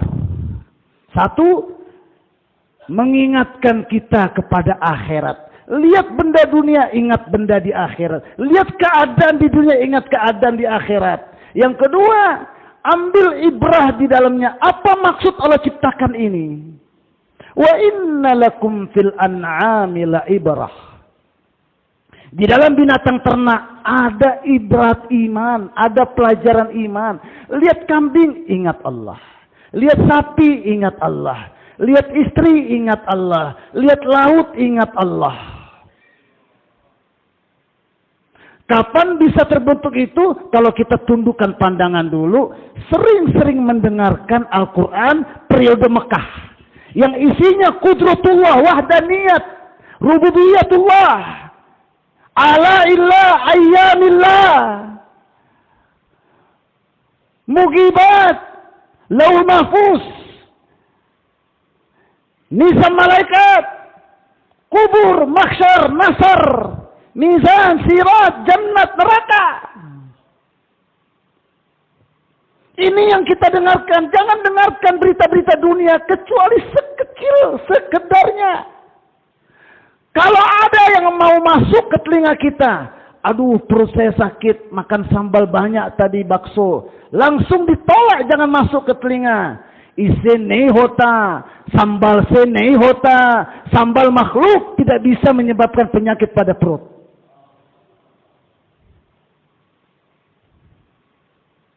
Aduh, pileknya nih luar biasa ya, sudah 2 hari ya. Jangan dibawa kipas, nanti tambah lagi pileknya. Kipas tidak bisa menyebabkan bertambahnya pilek. Ini bukannya mengingkari nasihat orang, tapi harus kita belajar menafikan semua perkara asbab-asbab yang diisbatkan oleh teman-teman kita. Seperti batu dari gunung jatuh, pecah kena hujan dan sebagainya, pecah, sehingga jadi pasir. Kecil dihempas angin. Nggak ada lagi di situ. Demikianlah jika Allah kagherhe. Berapa banyak selain Allah, jabatan, dokter, insinyur, pegawai, makanan, bumbu, mobil, senapan, apapun yang namanya Allah kagher selain Allah, keluarkan dari hati kita, jangan sisakan satu pun. Allah kagair Allah kebagair kutsnihi kersektahe. Selain Allah, tanpa Allah nggak bisa buat apa-apa. Hadirin, Maulana Yusuf rahmatullahi mengatakan, dunia me Allah kagair ka viza barahuahe. Sekarang ini dunia dipenuhi dengan suasana selain Allah. Coba. Apalagi Jakarta metropolitan. Suasana di mana dibentuk supaya orang terkesan kepada selain Allah. Memuji selain Allah. Membesarkan selain Allah. Bergantung kepada selain Allah. Berharap kepada selain Allah. Takut kepada selain Allah. Sehingga menyelesaikan masalahnya dengan cara-cara yang Allah tidak sukai. Dengan meruntuhkan amal, dengan mengakhirkan amal, dengan membelakangkan amal. Amal tidak dianggap lagi asbab hakiki dalam menyelesaikan masalah. Kata Maulana, Orye viza jarasim kesat mukhtalif rasto se atihe. Suasana selain Allah ini, di pasar, di kebun, di kantor, di airport, di pelabuhan, ini masuk ke telinga kita dengan membawa virus. Virus apa namanya? COVID virus kemungkinan besar sudah pergi. Tapi yang masih tersisa di hati kita, virus yang namanya Ghairullah. Virus apa? Ghairullah. Kalau sudah masuk virus ini, maka bergeserlah ruh kita dari Allah kepada selain Allah. Ruh yang sudah bergeser dari Allah kepada selain Allah, kata Maulana Yusuf, ruh itu lebih busuk dari comberan. Ruh itu lebih hitam dari kegelapan malam. Nah, kalau ruh sudah berhitam, maka ruh ini mengalir hitamnya ke seluruh anggota tubuh. Maka mata melihat maksiat, perut makan makanan yang haram, mulut bicara sia-sia, mata melihat istri orang lain, garam yang haram dinikmati, kaki pakai sepatu sendal orang lain, nggak ada lagi sendal saya. Berat anggota ini tunduk taat kepada hukum Allah karena memang ruhnya sudah hitam. Nah, kondisi ini, kalau ruh sudah berpaling dari Allah, kata Maulana Yusuf, harkis huzur sallallahu alaihi wasallam wali usul sehatihi. Kalau iman sudah melemah, maka amal yang keluar dari anggota tubuh adalah amal-amal yang keluar dari usul-usul kenabian. Bangun pesantren keluar dari usul kenabian. Bangun masjid keluar dari usul kenabian. Bayan keluar dari usul-usul kenabian. Zikir keluar dari usul-usul kenabian. Berikan sedekah, sumbangan keluar dari usul-usul kenabian. Ya. Dan inilah yang menyebabkan musibah terus berdatangan. Karena cara hidup Nabi kita tidak ikuti. Ujungnya apa? Ujungnya jazbah yang terbentuk adalah menyenangkan makhluk, bukan menyenangkan Allah. Yang penting istri senang. Yang penting bos senang. Yang penting suruh senang. Tapi Allah senang, nggak ada kamusnya lagi. Bahkan bersumpah, demi Allah saya ikhlas kasih ini. Padahal yang dia buat semata-mata untuk menggemukkan nafsunya belaka. Kapankah seorang hamba bisa membedakan antara keinginan Allah dan keinginan nafsunya? Kalau satu-satunya maksud hidup kita Allah, baru kita bisa membedakan mana maunya Allah dan mana maunya nafsu. Itu hadirin yang dimuliakan Allah Subhanahu wa taala. Pengorbanan inilah yang Allah hargai. Kebesaran Allah akan masuk kalau kita korbankan dunia ini. Kalau kita korbankan yang Allah berikan kepada kita, hadirin. Untuk itu pengorbanan ini harus dilestarikan. Sehingga Nabi Ibrahim setelah Allah karuniakan air dengan Jibril alaihissalatu wassalam, kemudian korma dibawa dari surga ditanam di Taif. Ekonomi selesai. Makanan minuman sudah ada. Kemudian Nabi Ibrahim punya doa, jadikan setiap orang mencintai mereka. Dan jadikan buah-buahan banyak menumpuk di sini ya Allah. Dengan kekuatan doa. Kita lihat kota Mekah bagaimana. Ini pelajaran untuk umat ini dalam buat kerja dakwah. Sandaran umat ini kepada amal. Bukan kepada asbab-asbab materi. Sejauh mana kita kurangi asbab materi. Dan kita perbanyak asbab amal. Sebanyak itu kita akan melihat kudratullah depan mata kita. Itu hadirin yang dimuliakan Allah Subhanahu wa taala. Kita ini harus naik level pengorbanan, tangga tadi. Dan kita bawa rekan-rekan kita dalam pengorbanan tadi. Dan pengorbanan sampai di puncak. Pengorbanan sampai di puncak. Bidadari di atas. Surga di atas. Sungai-sungai susu di atas.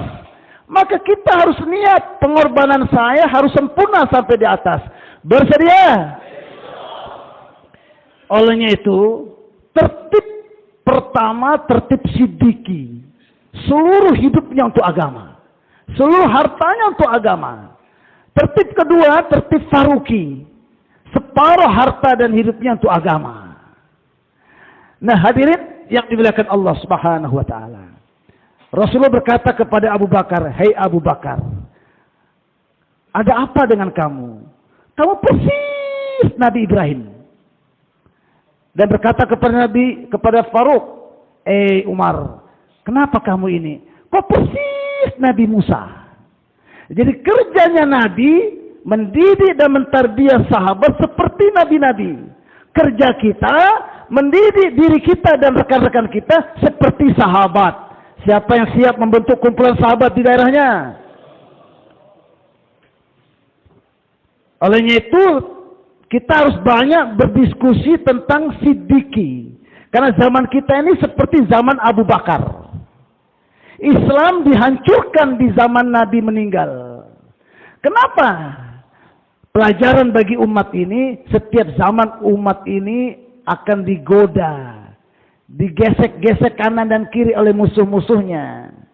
Maka cara membangkitkan agama di setiap zaman. Lihat Abu Bakar. Kata Aisyah, kalau tempatnya Abu Bakar ditempati Umar, Islam hancur. Nabi kawanal ummah. Nabi membentuk umat.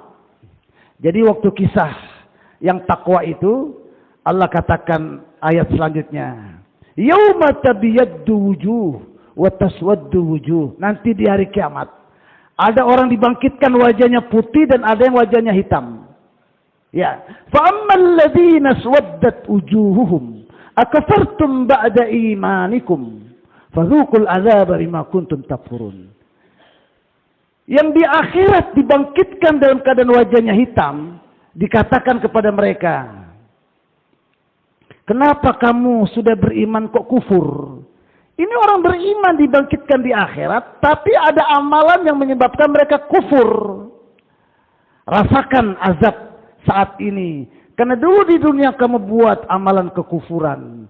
Apa maksudnya amalan kekufuran ini? Maulana Yusuf rahmatullahi alaihi mentafsirkan ayat ini dari para mufassir, yaitu ada kalimat, wajah, ucapan, gerakan yang menyebabkan umat Muhammadiyah sudah bersatu, tapi gara-gara kita marah-marah, gara-gara kita nggak tertib dalam usul, macam-macam buat gerakan tambahan, umat yang bersatu jadi dua markas.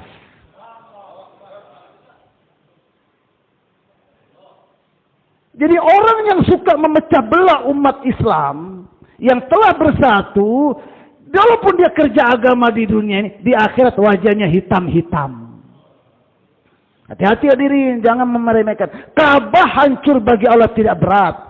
Tapi hancurnya hamba Allah umat Rasulullah hatinya sangat berat di sisi Allah Ta'ala. Ya. Terus, wa ammal ladzina biyaddat wujuhuhum fa fi rahmatillah hum fiha khalid. Di akhirat ada dibangkitkan wajahnya bercahaya. Kata Maulana Yusuf, itulah orang-orang yang umat Muhammadiyah waktu di dunia pecah-pecah, tidak satu hati, bakalai terus, membelakangi terus. Kalau ketemu di jalan cari jalan tikus. Kalau keluar 3 hari bersama-sama nggak jadi lagi keluar 3 hari. Tapi si fulan ini atur strategi, menyatukan suami istri yang mau cerai, menyatukan karkun yang mau cerai. Tatkala dia berupaya untuk menyatukan jadi bersatu, ini karkun di akhirat wajahnya bercahaya melebihi cahaya matahari. Gimana, pilih yang wajahnya putih atau hitam? Jaga kesatuan hati. Kapankah kita ini bersatu? Hadirin, kalau kita merasa kecil, merasa rendah, coti benker kam kernahe, buat kerja anggap kita kecil, anggap kita nggak ada apa-apanya, mujse nahi hota, mere se nahi hota, saya tidak ada apa-apanya, pengorbanan yang saya lakukan tanpa Allah nggak bisa saya berkorban, semua karunia dari Allah. Dalam buat kerja ini akan muncul dalam diri kita korban-korban, ada perasaan ahli korban. Kalau sudah ada perasaan mehu saya, ini akan merusak dirinya ini. Karena meme itu kambing punya bahasa, me. Ya. Jadi kalau orang sudah mulai saya, kayaknya saya dengar suara kambing ini di sini. Ya. Jangan pernah menganggap kita lebih baik dari siapapun. Ada ulama berjalan di atas jembatan yang cuma boleh dilewati satu. Di sana lewat anjing.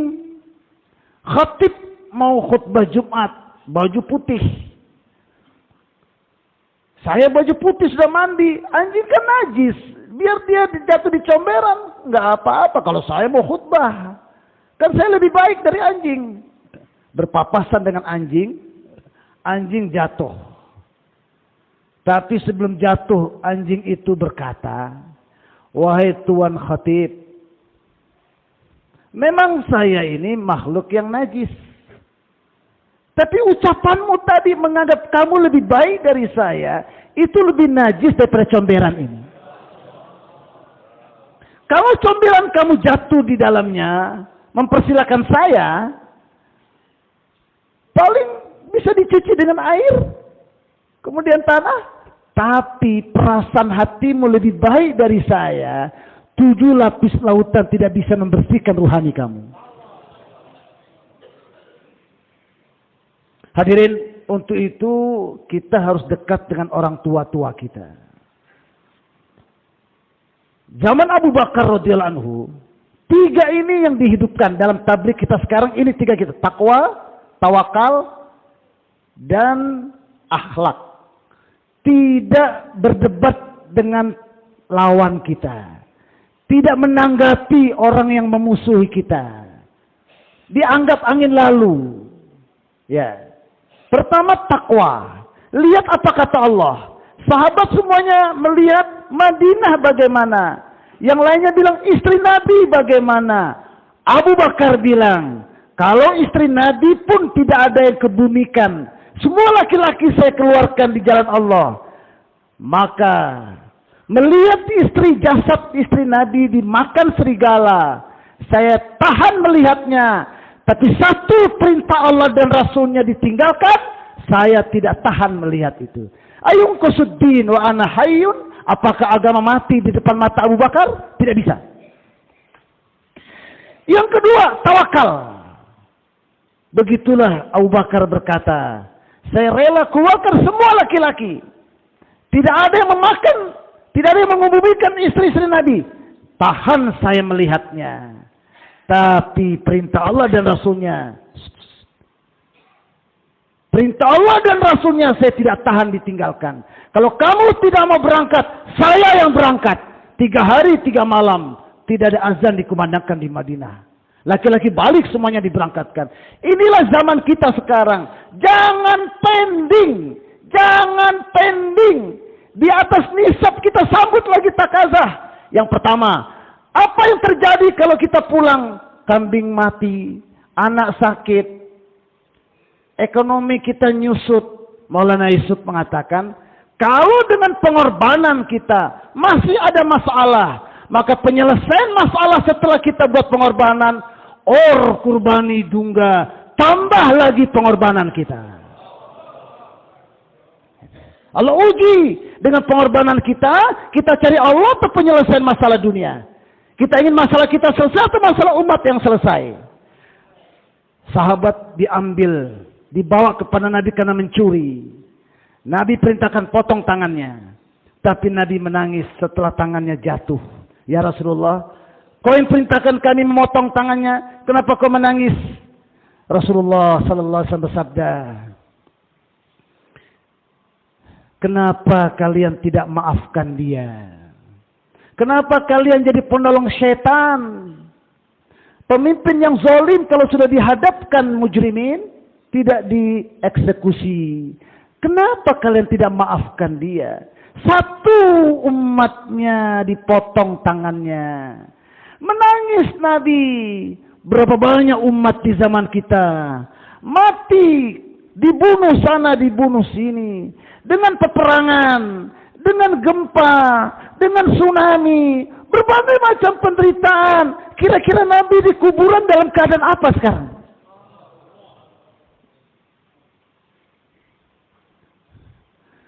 Nah, alangkah bahagianya orang yang menyapu tetesan mata baginda di kuburan, sehingga Nabi bereda tetesan air matanya. Bagaimana caranya? Umat yang menderita di mana-mana ini, kembalikan mereka kepada agama. Itu satu-satunya penyelesaian masalah. Untuk itu hadirin, kita perlu tambah pengorbanan. Tapi pengorbanan kita tadi, di tengah-tengah Allah uji dengan teman-teman kita, atau amir-amir penanggung jawab faisalah kita yang tidak cocok. Lihat kehidupan Abu Bakar Siddiq radhiyallahu anhu. Seorang sahabat mendengar Abu Bakar jadi khalifah. Datang dia ke Madinah. Makan sama-sama Abu Bakar. Abu Bakar, kau kenal saya tidak? Saya kenal. Kamu ingat tidak nasihat kamu kepada saya? Apa nasihat saya? Jangan jadi amir untuk 3 orang kan? Oh iya, saya ingat. Sekarang ente sendiri memimpin umat yang ribuan. Macam mana itu ngomong doang? Ada kaku-kakunya begitu juga. Ya, sikap kita bagaimana? Lihat Abu Bakar. Abu Bakar mengeluarkan kalimat-kalimat yang menyatukan hati. Tidak menambah suasana jadi panas. Kalimat yang keluar lebih manis dari madu. Apa kata Abu Bakar? Ya kan saya suruh kamu jangan mau. Saya juga nggak mau, tapi saya dipaksa. Itu jawaban Abu Bakar. Nggak marahi orang, kamu nggak tahu diri, saya sudah jadi suruh, nggak sama dengan dulu. Kan nggak begitu. Tanah fidak diberikan oleh Abu Bakar kepada seorang mu'alaf. Tapi Umar tidak hadir dalam musyawarah. Selainnya sudah tanda tangan. Abu Bakar juga tanda tangan. Suruh menghadap Umar juga tanda tangan. Umar marah. Nah, marahnya Umar karena tidak ikut istimaiyah.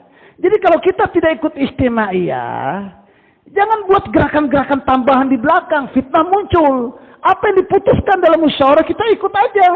Tapi lihat ada hikmah di dalam kesalahan Umar ini. Mana Abu Bakar? Abu Bakar, kenapa kau kasih tanah ini sama dia? Dulu zaman awal-awal Islam belum kuat. Sekarang Islam sudah kuat, nggak perlu kasih dia. Dirobek Pak kertasnya Pak. Yang sudah ditandatangani oleh Amir Sab. Nah, ini orang ini bingung ya kan?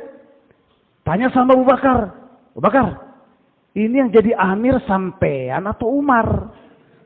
Ya, itu heran. Lihat jawabannya Abu Bakar radhiyallahu anhu. Sebetulnya yang layak jadi Amir itu Umar. Tapi dia kasih beban di atas kepala saya. Begitu indahnya jawaban. Yang menyejukkan hati. Tapi kalau dijawab begini. Memang itu Umar tuh begitu. Ayo kita buat grup baru yuk. Supaya kita bisa SMS-an, WA-WA-an. Tambah kacau suasana.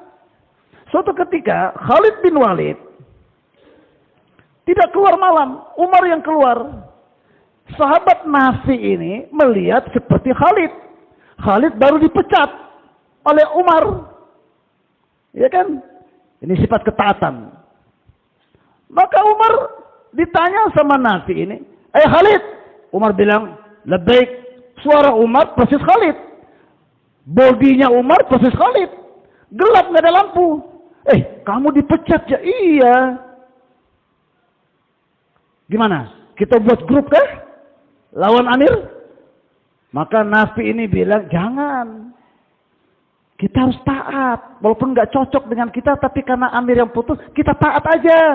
Insya Allah ada baiknya. Besoknya Umar panggil ini Nafi dengan Khalid. Khalid, tadi malam kamu kemana? Saya nggak kemana-mana. Maka Nafi bilang, Khalid, jangan kau bohong ya. Tadi malam saya jumpa kau.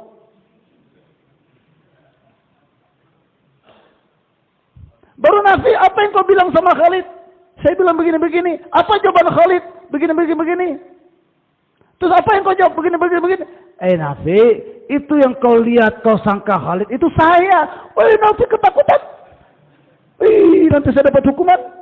Dan lihat kata-kata Umar.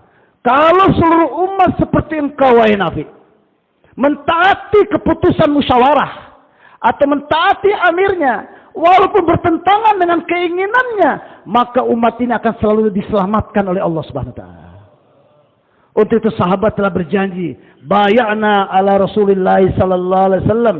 Kami telah berbaiat taat ala sam'i wa ta'at fil yusri wal usri, fil manfati wal makrah, wa ala atharatin alaina. Kami telah berbaiat kepada Nabi untuk kami dengar dan taat dalam 5 perkara.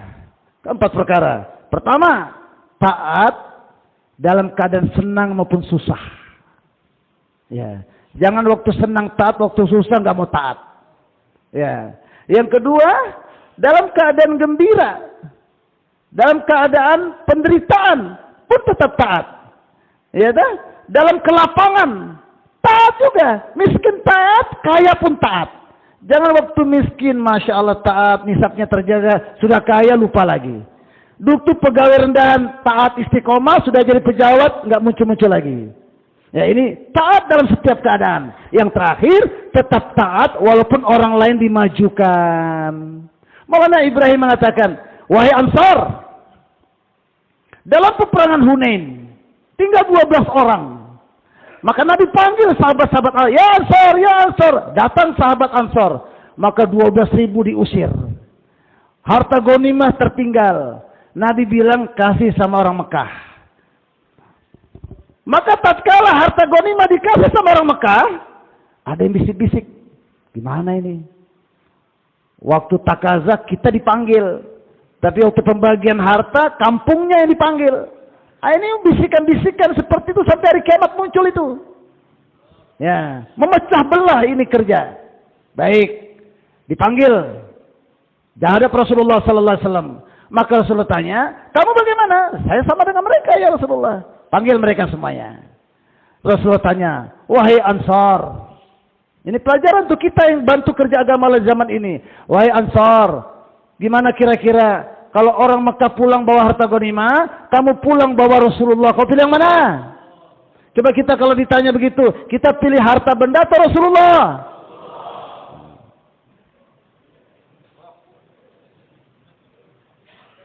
Bilang pilih Rasulullah, tapi malam markas pulang jumpa istri.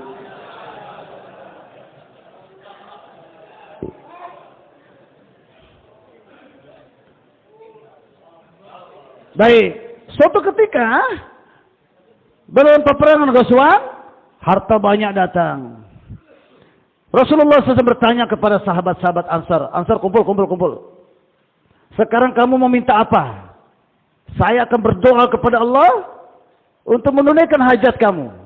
Kata mereka, penting sekali ini, hebat ini, musyawarah. Mereka musyawarah. Dan akhirnya mereka putus, ya Rasulullah, kami minta satu saja. Apa itu? Doakan kami ya Rasulullah agar Allah ampunkan dosa kami.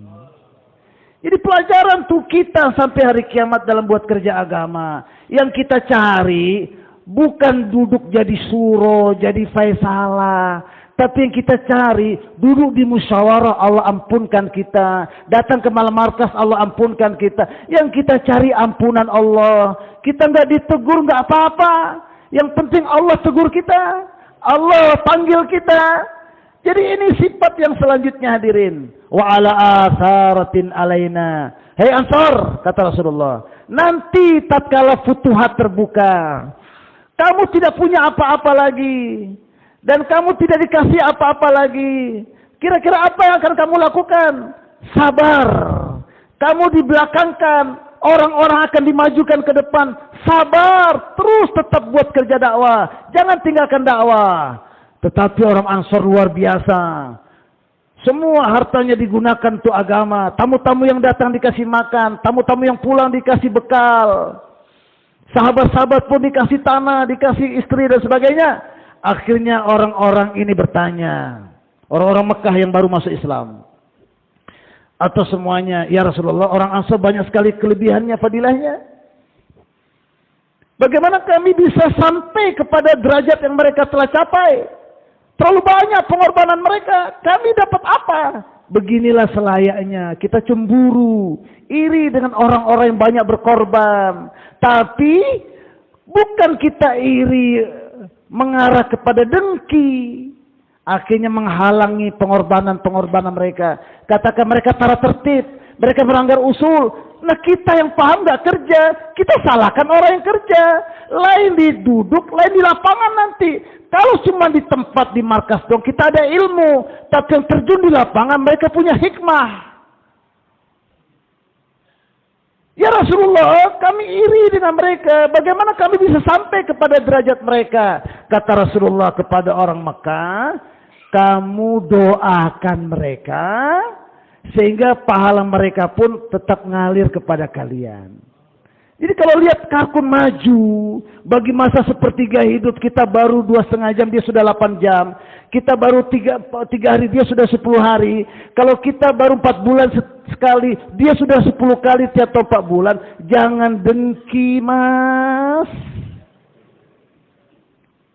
Bahkan orang itu dimintai pendapatnya, karena dia ahli korban. Allah bukakan dia yang tidak dibukakan kepada kamu. Walaupun kamu faisalah. Pahami itu baik-baik. Ta'awanu, kebenaran itu tersebar dengan ta'awun, saling bekerja sama. Sedangkan kebatilan tersebar dengan ta'asub, fanatik, asobiyah. Didoakan teman-teman kita yang korban supaya istiqomah, supaya ikhlas. Hadirin yang dimuliakan Allah Subhanahu wa taala, kehidupan Abu Bakar Siddiq radhiyallahu setelah dilantik jadi amir, tidak pernah menganggap dirinya lebih daripada yang lain. Tidak ada beda waktu jadi amir dengan tidak jadi amir. Tetap mau ke pasar buka toko seperti biasa. Tetap melayani nenek yang Rasulullah berkhidmat kepada dia, kasih makan setiap hari. Abu Bakar tetap melayani nenek itu. Sebelum jadi amir, setelah jadi amir, sami mawon. Tidak ada perubahan-perubahan. Hadirin, mereka-mereka yang kebetulan menyakiti kita, menyalahi kita, maka posisi kita dalam hal ini adalah kita justru memaafkan mereka. Menganggap mereka lebih baik daripada kita. Kalau mereka berkorban lebih banyak, kita doakan mereka supaya istiqomah dan ikhlas. Siapa yang niat amalkan semua ini? Allahu Akbar. Takwa. Lihat apa kata Allah dan apa kata Rasul. Dan untuk menyambut apa kata Allah, apa kata Rasul, siap korbankan istri, anak, rumah, kampung, pekerjaan. Dan siap menderita, siap rugi. Dan kerugian itu sementara. Allah ganti yang lebih baik. Dan menghadapi orang-orang yang memusuhi kita, melawan kita, tidak sependapat dengan kita. Jangan dengan kekerasan. Pilih kalimat-kalimat yang lembut, lebih manis dari madu, lebih halus dari sutra. Lapangkan dada kita, dinginkan kepala kita. Jangan anggap orang yang memusuhi kita karena dia memusuhi kita, tapi setan di belakang dia. Kita lawan setannya, bukan lawan dia. Bersedia? Ketaatan penting. Tatkala Huzaifah disuruh pergi mengamati, jangan membunuh. Huzaifah lihat ada Abu Sufyan. Kesempatan kalau saya bunuh dia, selamat kita berjaya. Tapi Allah rubah nizam alam. Allah pahamkan kepada Abu Sufyan, kayaknya ada mata-mata di sekitar kita. Pegang kanan kiri kamu. Tanya dari kabilah mana. Huzaifah sadar. Buat kerja tidak ikut arahan. Tidak taat. Akhirnya istighfar. Masukkan kembali anak panahnya. Allah rubah nizam. Allah pahamkan kepada Huzaifah. Tangkap kanan dan tangkap kiri. Kamu dari kabilah mana? Ente dari kabilah mana? Jadi nggak sempat mereka nanya kabilahnya Huzaifah. Jadi kalau nggak mau ditaskil, taskil orang, selesai masalah. Nah. Utsman disuruh tawaf waktu Hudaybiyah karena banyak keluarganya. Tapi Utsman ingat pesan Nabi, jangan tawaf. Kamu datang ke sana lihat keadaan. Demikianlah manneme khair he. Ikuti manneme khair he. Dalam ketaatan ada kebaikan. Kerja ini satu kaki kita injak nafsu, satu kaki lagi pasti masuk surga. Siapa yang akan buat kerja dengan ketaatan? Siapa yang buat kerja dengan tambah pengorbanan? Dengarkan. Yang belum ke IPB, korban ke IPB. Jurkudama dengan Istimewa Rewin. Ini satu. Yang sudah ke Pakistan, setiap 3 tahun, ke Pakistan lagi atau ke negeri jauh? Setiap 3 tahun, keluar dari Indonesia. Ke Pakistan lagi atau ke negeri jauh. Ya. Kemudian, kita hendaknya level pengorbanan kita naik ke sepertiga hidup. Setiap tahun 4 bulan atau 6 bulan. Kemudian setiap bulan 10 hari. Setiap hari 8 jam. Niat kita sepertiga hidup tadi, tapi pelan-pelan kita mulai 2,5 jamnya 2 kali. Masjid kita dengan masjid tetangga. 3 harinya 2 kali. Masjid kita dengan masjid tetangga. Tempat jaulah kedua kita supaya hidup 5 amalan. Dan setiap tahun kita 40 hari jadi 4 bulan. 40 hari pertama, bawa masjid kita punya jemaah 3 hari jadi 40 hari. 40 hari kedua, bawa jemaah 40 hari di halaka kita. 40 hari ketiga, khidmat di Ancol. Atau khidmat di Rewin. Atau 4 bulan tiap tahun. Tahun yang kemarin ke Pakistan. Tahun ini 4 bulan jalan kaki di Indonesia. Tahun depan ke Malaysia, Thailand. Atau ke Australia, ke Afrika. Beginilah kita tertibkan nisab kita naik 1 tangga lagi. Sepertiga hidup. Setelah itu separuh hidup. Dan akhirnya seumur hidup kita untuk agama. Kemudian tuan-tuan yang dimuliakan Allah Subhanahu Wa Taala. Setelah itu kita siapkan diri kita. Kapan dipanggil? Berangkat kemana saja. Dur sedur. Der seder. Sejauh-jauhnya. Selama-lamanya. Siapa yang niat seperti itu tuan-tuan? Nah, sekarang saya ingin melihat orang-orang yang daftar Jurkudama berangkat ke Pakistan atau Istimewa Rewin. Coba berdiri. Ya. Jangan lihat kantong. Berangkat insya Allah Jurkudama atau Istimewa Rewin. Dan bawa lagi 1 orang, 2 orang, 3 orang di daerah kita. Sudah berdiri semuanya? Boleh duduk tuan. Yang kedua, siapa tuan-tuan yang sudah ke Pakistan 3-4 tahun yang lalu? Maka tahun ini 2023, 5 tahun yang lalu, 6 tahun yang lalu, berangkat ke negeri jauh atau negeri jiran, ke Papua New Guinea sana, atau ke Amerika, ke Afrika. Besok akan dibentangkan takaza ini. Tapi kita pasang niat dari malam ini. Siapa yang sudah ke Pakistan 3 tahun ke atas, maka daftarkan namanya. Jangan lihat kantong, jangan lihat keadaan kita, lihat kudratullah. Ini rahmat bercucuran pada malam hari ini. Daftarkan nama kita yang bisa kita sanggupi. Yang kita belum sanggupi, doa nangis depan Allah. Siapa yang niat ke negeri jauh? Berdiri. Berdiri, berdiri. Negeri jauh, negeri jauh, negeri jauh, negeri jauh. Masya Allah. Ya Allah, terima niat mereka ya Allah. Mudahkan urusan mereka ya Allah. Silakan duduk Tuhan, silakan duduk. Terakhir.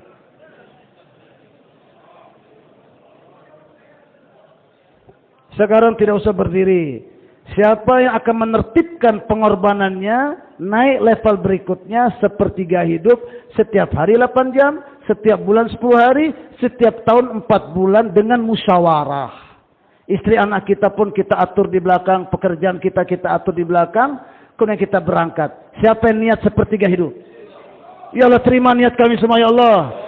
Bangkitkan kerja dakwah di Indonesia ya Allah. Berangkatkan Indonesia ke ujung-ujung dunia ya Allah. Siapkan markas Ancol atau kami di Indonesia menyambut jam maksur dunia ya Allah. Assalamualaikum warahmatullahi wabarakatuh.